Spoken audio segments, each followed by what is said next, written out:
Hello, good morning. सकाळी उठून fresh झाली आणि पहिला चहा घेतला. नाश्त्याला काही बनवायचं नव्हतं. नाश्ता बाहेरूनच आणला होता पार्सल. त्यासाठी मस्त अशी खायला बसले.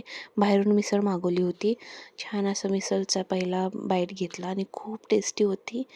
मस्त असं टी व्ही बघत बघत मिसळ खाऊन घेतलं. आणि असं कधीतरीच होतं की बाहेरची खायची इच्छा होती, कारण की घरी मी प्रत्येक नाश्त्याला काहीतरी रोज वेगवेगळं बनवते. मला खूप छान छान डिश बनवता येतात आणि मी खूप छान स्वयंपाक करते ते सगळे म्हणतात. म्हणून मी जास्त काही बाहेरचं नाही मागवत. जे खाऊ वाटेल ते आयटम मी घरीच बनवत असते.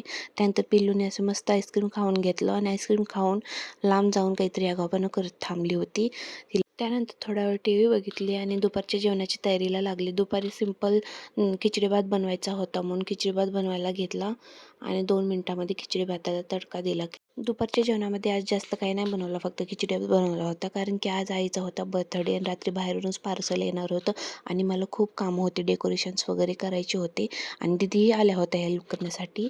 तरीही मी दुपारी खिचडी भात टाकला आणि डेकोरेशनच्या तयारीला लागली. बाय. चॅनलला सबस्क्राईब करा. Bye bye.